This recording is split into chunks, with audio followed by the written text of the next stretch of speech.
Harry Statham, McKendree.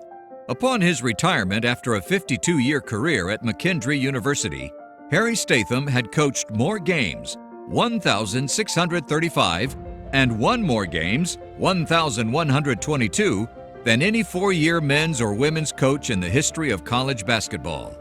He was the first coach in college basketball history to surpass the 1,000-win milestone.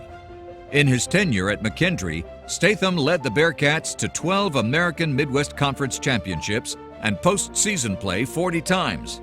Statham has coached McKendree to all 15 of its NAIA national tournament berths. Since his first season in 1966-67, Statham's teams averaged nearly 23 wins per season. His teams won 20 or more games an astounding 35 times. Statham has received the AMC Coach of the Year award 8 times, was a 6-time recipient of the NAIA District 20 Coach of the Year, was a 12-time NAIA Illinois Basketball Coaches Association Coach of the Year, and was selected as the 2001-2002 NAIA Men's Basketball National Coach of the Year. Statham has been inducted into the IBCA NAIA Hall of Fame, the McKendree Sports Hall of Fame, the AMC Hall of Fame, and the NAIA Hall of Fame.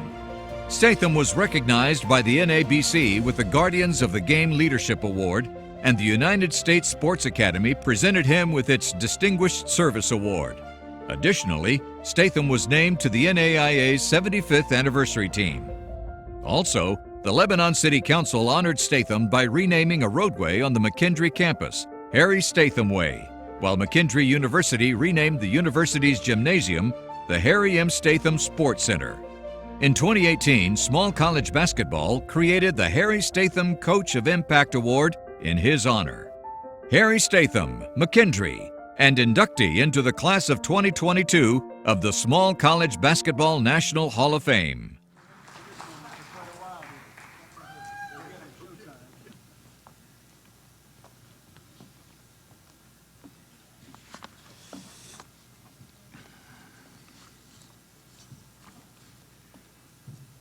Thank you very much, John. It's an honor to be included in this Hall of Fame class of 2022. And thank you for creating small college basketball. It's a huge factor in keeping our game in amateur status and emphasizing integrity, character, and life goals.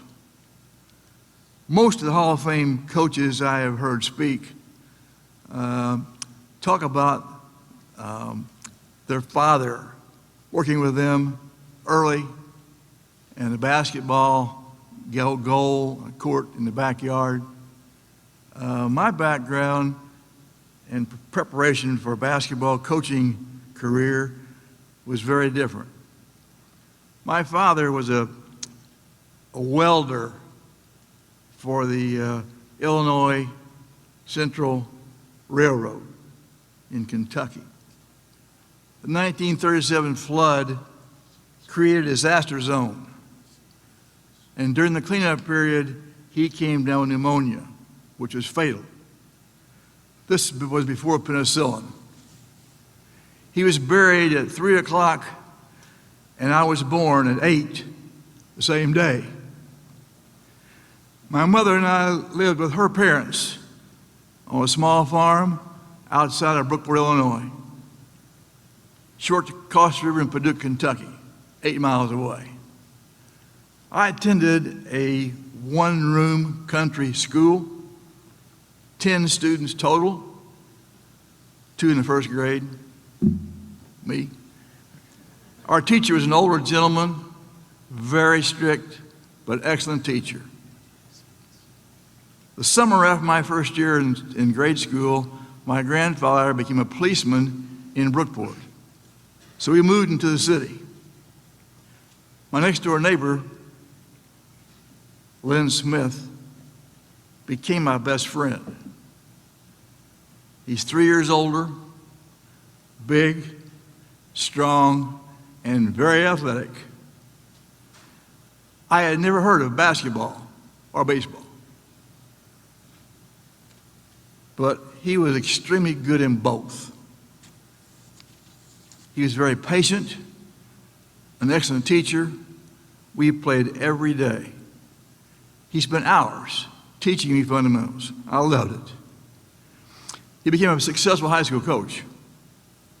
My freshman year, he was a senior and led the state of Illinois in scoring with 25.6 points per game. That's before the three-point shot and the one-on-one free throw. He made the North-South All-Star team, and he played in the North-South Classic with Bevo Francis. My senior year, our junior high coach had problems and couldn't make it, so the head coach asked me to coach the junior high team, which I did. And that is where my coaching career began. The players were really great. They're happy to have me as their coach. They worked extremely hard, and their progress is amazing. At that point, I knew I wanted to be a coach. My senior year, we also won the regional. I went to McKendree on a partial scholarship. I started every baseball game. In basketball, I was on the bench a lot. I spent time there watching and learning about attitude, work ethic, team play, and handling players who were not starters. This was a great experience for me as a future basketball coach. I was on a small scholarship. It paid some of my school costs. In the summer, I worked in a steel mill, made good money, got a lot of overtime, paid my school bill with spending money. After my sophomore year, it was a steel strike, so no more summer work. During the 50s, you could get an elementary certificate in junior high if you had 50 hours or more, and so I did that. I got a junior high job teaching PE and coaching basketball. This is another great experience. The kids competed hard, they were coachable, they had fun. I graduated in 3 years, started grad school at U of I. During my first summer class, I was offered a job, a fellowship, to teach 2 classes and coach basketball and track. All fees were paid, including housing and meals, and I got a $1,500 cash stipend. So I'd graduate in May with an MS degree in PE. So I took it. I had high expectations about Big Ten players. The top 6 players were good. After that, it was not very good. I was very disappointed. They had talent. They were selfish, non-trainers. They didn't care for the team at all. They weren't fun to be around. So, this surprise was a great learning experience about how to select and control bench players in depth. In 1966, I took the McKendree job. I worked very hard to bring in quality players. 4 years of high school, 1 year of Big Ten, and 5 years junior high, I had a good idea of what I wanted in players to evaluate them and recruit the kind I wanted to work with. In the first year, we won 13 games and established our style and expectations. In year 2, we won 20.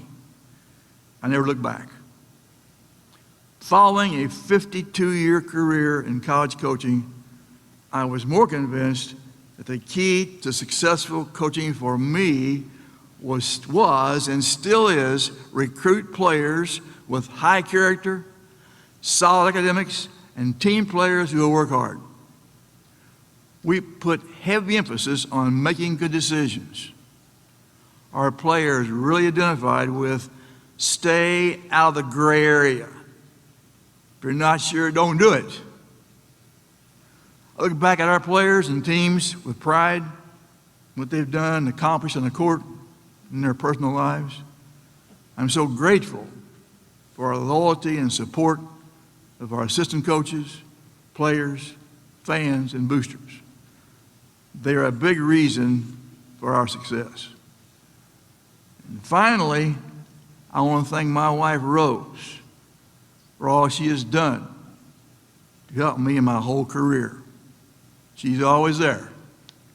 She finds a way to get it done. She is my very special Hall of Famer.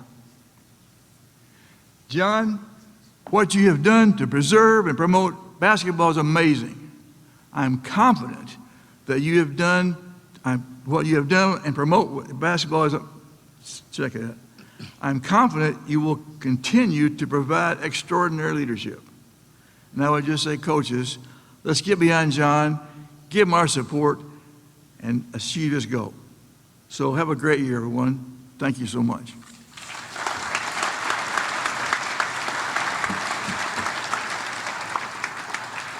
Come over here. I can't hear, I can't see.